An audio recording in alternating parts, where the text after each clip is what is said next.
It's good to be back on camp with the under-16s. We're on a camp now for the next 5 days, playing France twice. So yeah, looking forward to working with the players again on the pitch and 2 really important games in the players' development as we prepare for the Victory Shield in the next 3 or 4 weeks. Be sy'n bwysig yn yr oedran yma, ac yn y gêm yma yn y byn tîmau fel y Ffranc, ydy profiadau a'r hogia yma wedi gymeryd mewn mantais y tymor hir.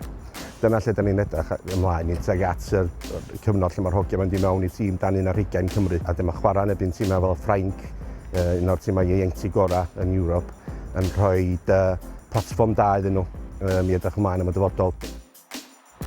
Gyda Ffranc yn ffefrynnau ac yn pwyso'n galed o'r chwiban cynta, oedd hi ddim yn sioc pan sgoriad Mohamed Amin Bouchena gol gynta'r gêm ar ôl 25 munud. 12 munud yn ddiweddarach dyblodd Ffranc ei mantais ar ôl i bas Simon Bouabre ffindo Emmanuel Bondo ar ymosodwr yn gorffen yn bwerus. Fe ddechreuodd Cymru'r ail hanner ar y trod blaen a bron iddynt haneri'r sgôr, ond ergyd Joe Belmont yn gorfodi arbediad da gan golgeidwad Ffrainc Romain Jean-Baptiste. A gyda'r ymwelwyr yn pwyso ildiodd Cymru cic o'r smotyn ar ôl gwthiad Zach Giggs ar Bouchena, a gyda'r ddyletswydd ciciau o'r smotyn yn disgyn iddo fe, sgoriodd Bouchena ei ail gol o'r gêm. A ni chymerodd hi'n hir i Bouchena cwblhau ei hat-trick gyda gôl unigol hyfryd.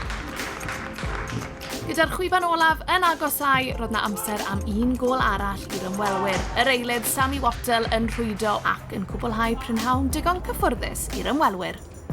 Across a number of years, I think we've experienced maybe heavy defeats and had bad days, etc. But within those squads, there's also a large proportion of those boys now currently in the senior team, in the senior squad and maybe the 21. So they've all had bad days, but we see these as big learning opportunities for the boys.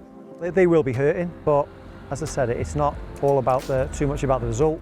We'll see what Thursday brings and we will be looking for a reaction.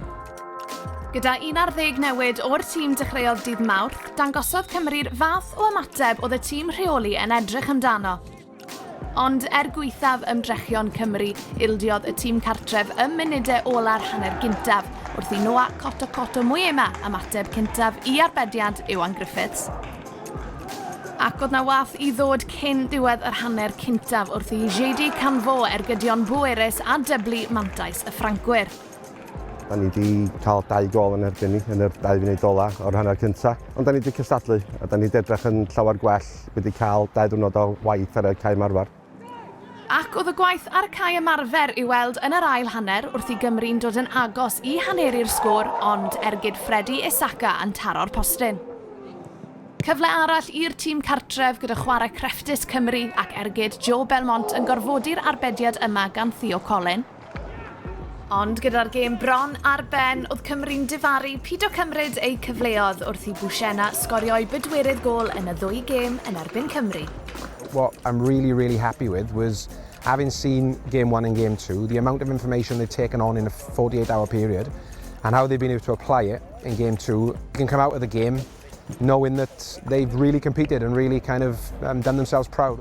Anything with player development, it's not about today, it's further down the line, so playing against these nations and these associations, great learning curve for these boys, so this will stand them, this week will stand them in good stead moving forward as they progress through the player pathway here in Wales.